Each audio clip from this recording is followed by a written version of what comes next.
You think I'm stupid enough not to notice? That was the sentence I found myself whispering into the bathroom mirror at 2 in the morning, the kind of line you don't say out loud unless something inside you has already cracked. My name's Daniel. I'm 36, born and raised in Dallas, Texas. I make a living in construction management, steel, blueprints, calloused hands, the whole 9 yards. If you'd asked me a couple years back what my life looked like, I'd have told you I had it good. Steady job, decent truck, a small house with a backyard that smelled of fresh-cut grass and barbecue smoke on Sundays, and a wife who, for a long while, I believed was my partner through everything. Her name is Melissa. We met the way folks in small towns often do, through a tangle of mutual friends, beer, and football. It was at a Cowboys watch party at a buddy's place. I remember her walking in with a bowl of queso in her hands, wearing this faded Tony Romo jersey that had to be at least 3 sizes too big, her hair pulled up in a lazy ponytail, laughing at something the girl next to her said. I don't know if it was the queso, the smile, or the fact that she actually knew the difference between a blitz and a screen pass, but that night I thought, hell, this one feels different. The beginning was easy. Friday night trips to Sonic, late night runs to Whataburger, road trips down to Austin for concerts and barbecue festivals. She'd ride shotgun with her feet up on the dashboard, one of those giant fountain Dr. Peppers in her hand, and she'd sing along, off-key but with heart, to every country song on the radio. We got married in a small Methodist church outside Fort Worth, and the reception was in the fellowship hall with folding tables, brisket trays, and a cooler full of Shiner Bock. Nothing fancy, but it was ours. For years, that's how we were. Messy, real, ours. Life settled into rhythm, me leaving early in my work boots and reflective vest, her finishing up nursing school, us grabbing takeout on tired nights. On Saturdays, I'd mow the yard, and she'd come out barefoot with a glass of sweet tea, telling me I missed a strip along the fence. Holidays were loud with her family, her mom always insisting on bringing a pecan pie that nobody touched because it was too sweet. We had our share of arguments, money, bills, who forgot to take out the trash, but they never lasted long. I believed in the vows, in fighting for each other. Looking back now, I see the shadows creeping in before I wanted to admit it. Little things. Melissa used to toss her phone on the counter without a second thought, but somewhere along the way she started keeping it face down, close to her, even when she was just walking to the bathroom. She'd say she was working extra shifts at the hospital, and I believed her. Hell, nurses work crazy hours. But sometimes she'd come home late, smelling faintly of cologne that wasn't mine. I tried to shake it off, telling myself maybe it was from patients or other staff. I didn't want to be the paranoid husband. Then there were the silences. We used to talk about everything, from dumb memes to what we'd name our future kids. But slowly, those talks dried up. She'd scroll through her phone instead of asking me about my day. She'd roll over in bed, saying she was exhausted. I chalked it up to stress, burnout, the weight of being in healthcare. I kept giving her grace because that's what marriage was supposed to be, grace. But then came the night that shifted everything, even if I didn't fully understand it yet. It was during a neighborhood cookout, one of those Texas backyard deals where everyone brings lawn chairs, there's a stack of ribs smoking on the pit, kids running with water guns, and football on the portable TV. I'd gone inside to grab another case of beer from the cooler in the garage. When I came back out, I caught Melissa across the yard talking to a guy I didn't recognize. He was tall, clean-cut, with a watch that cost more than my truck. She was laughing, that full-body laugh I hadn't seen from her in months. Their shoulders were too close. His hand brushed her elbow in a way that sent a knot into my stomach. When she noticed me watching, she stiffened, forced a smile, and introduced him as just a friend from the hospital. I wanted to believe it. I swallowed my unease with a Bud Light, but the image burned into my head long after the party ended. Later that night, she said I was imagining things, that I was tired, that I shouldn't be jealous. I let it go, but her words carried that sharp edge of defensiveness that doesn't match innocence. Weeks passed, and the distance grew. She'd linger in the shower longer. She'd start fights over nothing, how I folded laundry, how I forgot to buy oat milk. Her smiles felt rehearsed. Then one evening, out of the blue, she sat me down at the kitchen table, her hands wrapped around a coffee mug like she needed it to keep steady. She told me she was pregnant. For most husbands, that should have been joy.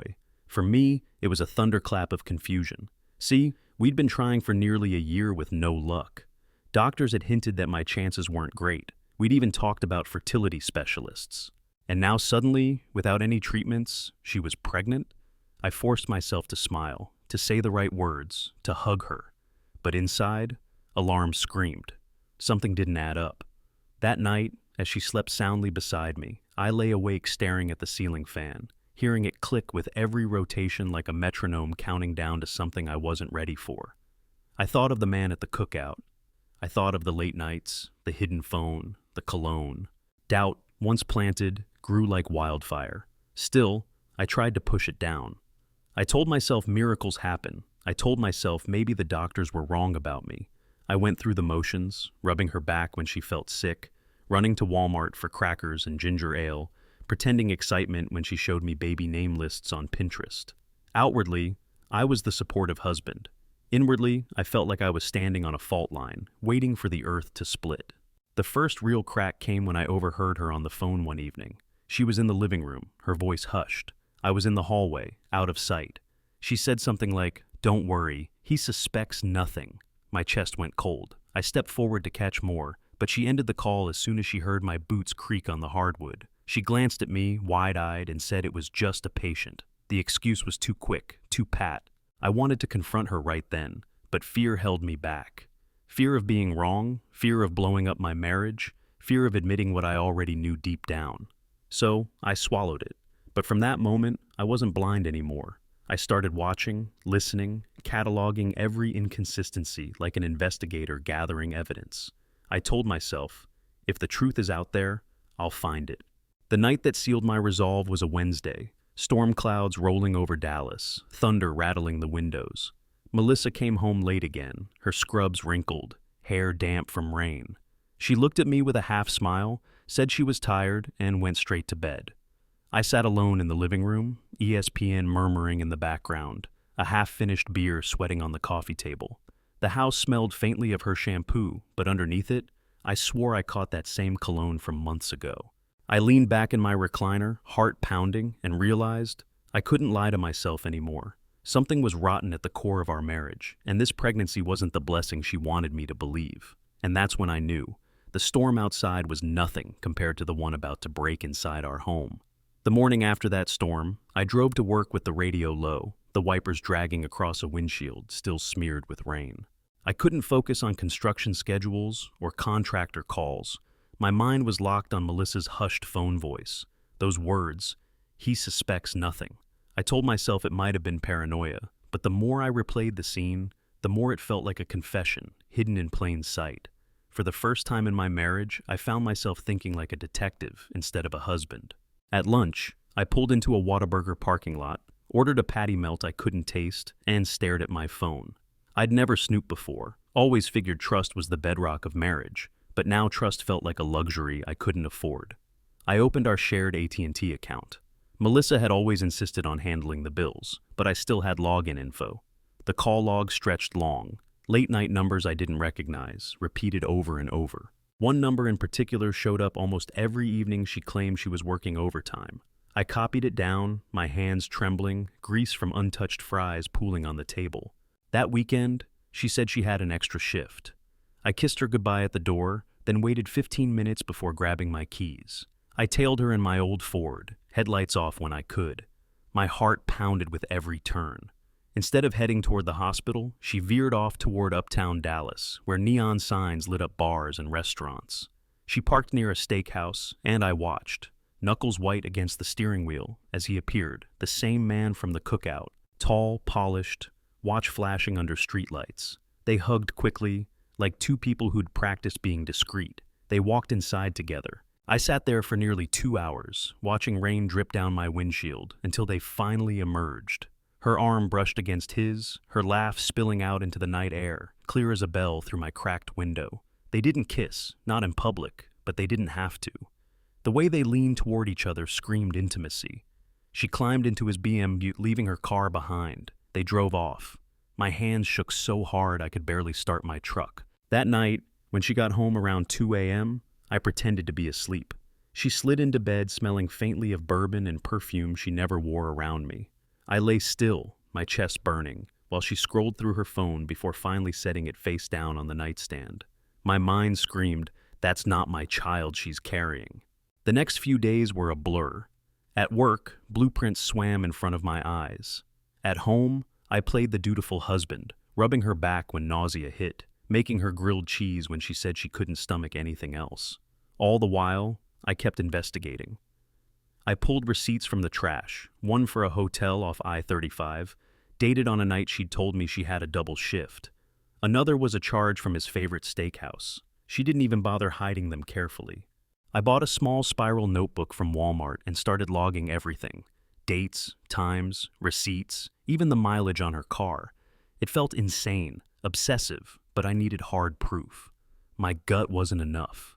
Every time I saw her rub her belly with that dreamy smile, my chest ached. I couldn't raise another man's child while she laughed behind my back. The breaking point came when our iPad lit up one night on the coffee table. She'd left her phone in the bedroom, and her iMessages synced. I shouldn't have looked, but I did. I'll never forget the words. Him. I can't believe we're really doing this. Her. He'll never know. This baby will have the life it deserves. Him. Do you think he suspects? Her. Not a chance. He's too trusting. My vision blurred. My hands shook so bad I nearly dropped the iPad. In that instant, my world split open. There it was, undeniable, black letters on a glowing screen. She was planning to saddle me with another man's child, confident I'd just roll over and raise it. I didn't confront her, not yet. Instead, I snapped the photos of the messages with my phone, careful to keep the sound off. Then I emailed the images to myself so they wouldn't disappear if she caught on. I sat there in the dark living room, ESPN highlights murmuring in the background, while my marriage crumbled silently in my lap. From that night forward, I was a different man. I stopped hoping for explanations or excuses. Instead, I built a case. I hired a private investigator, a guy recommended by a buddy in law enforcement. He was ex-military, blunt, and efficient. Within a week, he handed me a folder thick with photos. Melissa and the man together at restaurants, checking into hotels, walking arm in arm through parking lots. In one picture, his hand rested on her stomach, his face lit with pride. My stomach twisted. The PI didn't ask for details. He just said, "You'll need these if you want it to stick in court." Court. I hadn't even thought that far, but the word lodged itself in my brain like a seed. Maybe that was the only way to make her face the truth. Not screaming matches behind closed doors, but under oath, with evidence stacked high. Still, there was one piece missing, the one that mattered most: DNA. My lawyer, a sharp woman named Carla, laid it out plain. If you're going to fight this, Daniel, you'll need genetic proof. Courts don't take kindly to hearsay. We can push for a prenatal paternity test. I hesitated. It felt invasive, cruel even, but then I thought of those messages, of her smirking certainty that I'd never know. I agreed. The appointment was clinical, cold. Melissa thought it was a routine checkup. She sat there chatting about nursery paint colors while the nurse prepped the procedure. I kept my jaw tight, nodding, playing the part of expectant father. The nurse drew blood from both of us, then explained the amniocentesis. Melissa winced, but didn't ask why. When the results came in 2 weeks later, my heart nearly stopped, as Carla slid the envelope across her desk. I opened it slowly, the way you'd peel back a bandage hiding a wound you already knew was bad. The words blurred, but I forced myself to focus.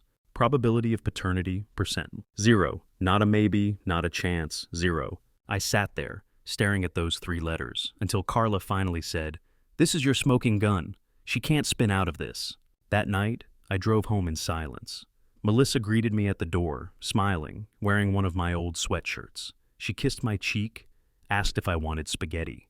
I looked at her, at the woman I once thought I'd grow old with, and felt nothing but hollowness. She chattered on about baby shower ideas while I excused myself to the garage. I sat in my truck, gripping the steering wheel, staring at the storm clouds rolling in again. The DNA report lay folded in my jacket pocket, hot against my chest like contraband. I realized then that this wasn't just about betrayal. This was about theft. She was trying to steal my life, my future, by chaining me to another man's child. And the only way to stop her was to expose the truth, no matter how ugly. The next step was timing. If I blew up too soon, she'd deny it, twist it, maybe even run. But if I played it right, if I let her spin her web long enough, the fall would be harder. Carla agreed. "We'll make this public. Judges don't take kindly to fraud. She's going to regret underestimating you." So I waited, mask firmly in place. Outwardly, I was supportive, doting, rubbing her feet, assembling a crib. Inwardly, I was a man biding time, evidence stacked, DNA report locked in a safe. The cliff came one evening when her friend showed up unannounced. I was in the kitchen, beer in hand, when I heard the knock. Melissa opened the door, startled, and there he was, Mr. BMW, smiling like he owned the place. He didn't expect me to be home. Our eyes met, and for a split second, panic flashed across his face before he smoothed it into a smirk. Melissa stammered something about work papers, but it was too late. The silence in that entryway was louder than any words. My pulse thundered as I realized the time for secrets was over. And when I finally spoke, my voice was steady as steel. Melissa, maybe you should explain to him what the DNA results said. Her face drained of color, and that's when I knew. The war was about to break open in full view. The silence after I said those words could have swallowed the whole house. Melissa's hand froze on the doorknob, her knuckles white. The man, his name was Jordan, I'd later learn, shifted his weight like a cornered animal, eyes darting from me to her. For years, I'd dreamed about confronting betrayal, imagining I'd yell or break something, but when the moment finally came, I was calm, cold even, like a steel beam in winter. What results? Melissa's voice cracked. She tried to play innocent, but her face betrayed her, cheeks pale, lips trembling. You know damn well what results, I said, pulling the folded paper from my pocket and holding it up between two fingers. 0%, Melissa. 0. Her eyes widened, then narrowed. You went behind my back? You violated my privacy? I laughed once, sharp and humorless. Privacy? You lied about this baby being mine. You tried to lock me into raising his child. I pointed at Jordan, whose smug mask was slipping fast. That's not privacy, that's fraud. Jordan finally spoke, his voice low. Maybe we should all calm down. Shut your mouth, I cut him off. This is my house, my marriage you wrecked. You don't get to smooth talk your way through this. Melissa turned on him, eyes blazing with panic. Why are you even here? I told you not to come. Because you keep stringing me along, Jordan snapped, his calm veneer cracking. You said you'd leave him. You said we'd raise this kid together. That was it, the slip that ripped the last mask off. Melissa gasped, clapped a hand over his mouth, too late. I stood there, DNA paper trembling in my fist, and felt something inside me harden into resolve. This wasn't just an affair. This was a con, and I'd been the mark. The next morning, I met with Carla, my lawyer. I handed her the folder, photos, receipts, iMessage screenshots, DNA test. She flipped through, nodding with each page. This is airtight, she said. We're not just talking divorce. We're talking fraud, damages, and custody protection if she tries to drag you into this child's life. Make it public, I said, my voice flat. No closed doors. I want a record of what she tried to pull. She raised an eyebrow but didn't argue. We'll file. And trust me, judges don't tolerate paternity fraud. Weeks later, the courthouse smelled of dust and old wood, fluorescent lights buzzing overhead. I wore my best suit, the one I'd bought years ago for a cousin's wedding, the tie knotted tight enough to choke. Melissa sat across the aisle, her belly rounded, her expression shifting between fury and fear. Jordan was there too, stiff in a navy suit, trying to look respectable. His Rolex glinted every time he moved. When the judge entered, gavel striking wood, the room stilled, my chest thudded like a drum. This was it, the public reveal. Carla opened strong, laying out the evidence like a surgeon. Call logs, hotel receipts, surveillance photos. Each piece dropped heavy onto the courtroom screen, the murmurs from the gallery growing louder. Melissa squirmed, whispering furiously to her attorney, but there was no spinning those images. Her and Jordan, hand in hand, his palm resting proudly on her stomach. Then Carla slid the DNA results across the bench. Your Honor, here is conclusive proof that my client is not the father of this child. 0% probability. Yet, Mrs. Harper concealed this fact, insisting my client take financial and parental responsibility. This is deliberate deception. The judge peered down, expression unreadable. Melissa's lawyer tried to argue stress, confusion, hope for reconciliation, but then came the final blow. Carla queued up the iMessages on the projector. He'll never know. This baby will have the life it deserves. Gasps rippled through the courtroom. Melissa buried her face in her hands. Mrs. Harper, the judge said, voice like thunder, do you deny these messages are yours? Melissa lifted her head, mascara streaking, and for the first time she didn't have words. Her mouth opened, then closed. Silence. Jordan leaned forward, breaking the hush. "Your Honor, if I may—" "Sit down," the judge barked. The gavel slammed again.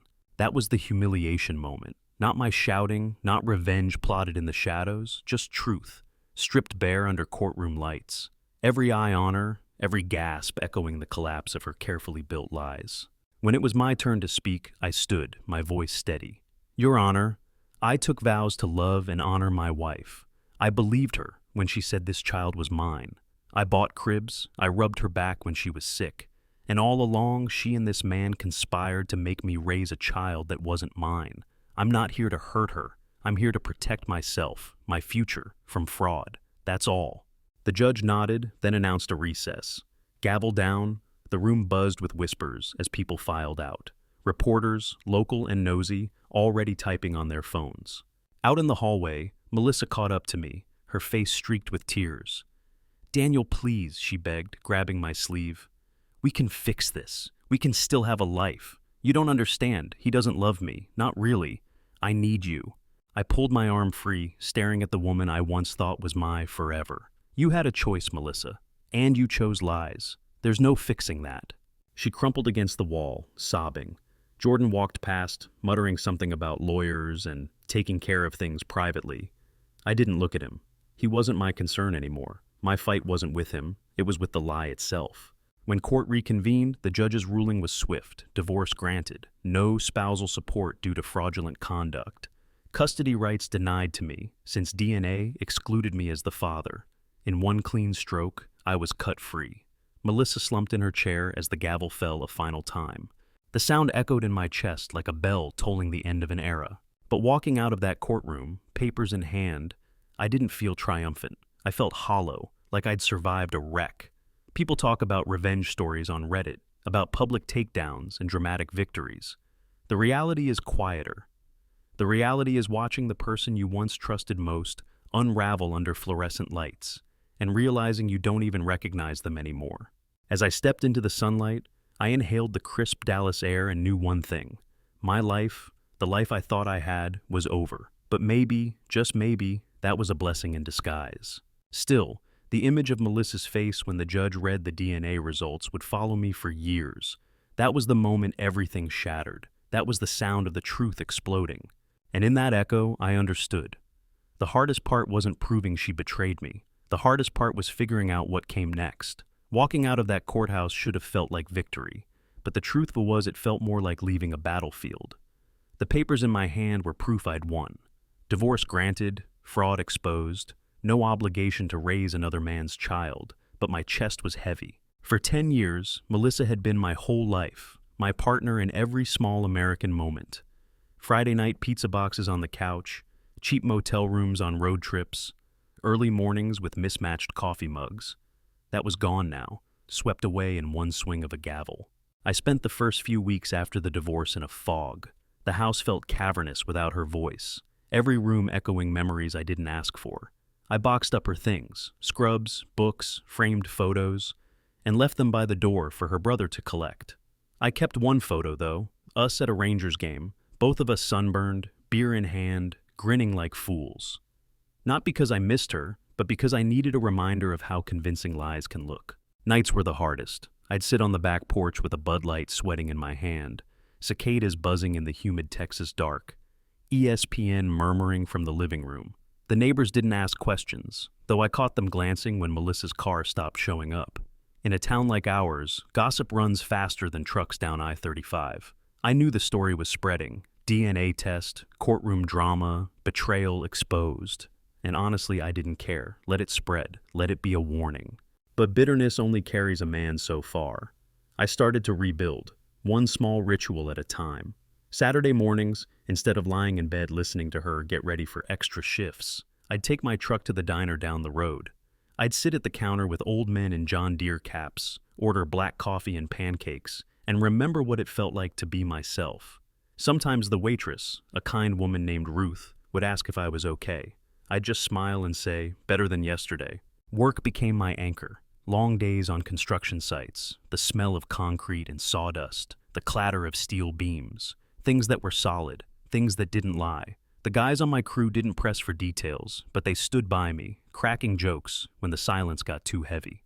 One afternoon, after a grueling pour in the Texas heat, my foreman clapped me on the back and said, "Hell, man, better the trash took itself out." That line stuck with me. Eventually, Melissa tried reaching out. Voicemails, emails, even a letter slipped under my door. Always the same tone, regret, pleading, "We can still fix this." I never answered. What was left to fix? She wasn't asking for forgiveness, she was asking for me to forget. And forgetting wasn't an option. She'd already made sure of that the moment she conspired to put another man's child in my arms and call it mine. The last time I saw her was months later, in a grocery store aisle. She was pushing a cart, belly even bigger, face pale and drawn. She froze when she saw me, eyes wide like a deer in headlights. I nodded once, polite, and walked past. No words. That silence said everything. Healing didn't come in grand gestures. It came in pancakes on Sunday mornings, in my niece's crayon drawing taped to my fridge, in evenings spent tossing a football with my buddy's kid. It came in watching the Cowboys lose another heartbreaker on TV, alone but free, with nobody next to me hiding texts under the covers. It came in the slow realization that peace isn't loud, peace is quiet, and I'd take quiet over betrayal any day. There were moments I wanted revenge, Hollywood style, moments I pictured billboards with her texts blown up, or her name trending in town gossip. But then I'd remember the courtroom, her face when the DNA results hit, the sound of the gavel, the way the gallery gasped. That was humiliation enough. That was justice, real and raw. I didn't need more. Some nights, when the loneliness pressed in, I'd think about what the judge had said at the end of our hearing. "Mr. Harper, the law cannot undo betrayal, but it can set you free from its consequences." At the time, it sounded like a line out of a law book. Months later, sitting on my porch with the crickets chirping, I understood. Freedom isn't forgetting the wound. It's living without the chains it tried to wrap around you. I started therapy too. A counselor at a little office near downtown Dallas, who wore cardigans even in 90-degree weather. She told me healing meant accepting I'd never get answers to every question. Why him? Why I risk everything? Why what smile at me while planning to betray me? Those questions had no satisfying answers. All I could control was what came next. And slowly, I learned to let go. I picked up old hobbies, barbecue competitions, fishing trips down on Lake Ray Hubbard. My brother dragged me to a country concert, and for the first time in months, I found myself singing along, beer in the air, feeling alive. Life was still mine to claim. Looking back, what strikes me most isn't the betrayal itself. It's the arrogance of it. The way Melissa truly believed I'd never know, that I'd just raise a child that wasn't mine because I loved her too much to question. She underestimated me. She underestimated the truth. Now, when people ask if I regret marrying her, I tell them no. Regret wastes time. That marriage taught me something hard and valuable. Trust is sacred, and once it's broken, it can't be glued back together, no matter how sweet the words or how many tears fall. Sometimes, when I'm mowing the yard or grabbing coffee at the diner, I catch myself thinking back to that first night I saw her in the Romo jersey, laughing over queso. I remind myself that love, even the kind that feels real, can be an illusion. And that's okay, because illusions break. Truth doesn't. My story isn't one of revenge, not really. It's one of survival, of walking through fire and coming out scorched but standing. The courtroom gavel didn't just end a marriage, it gave me back my future. These days, I find peace in the smallest things.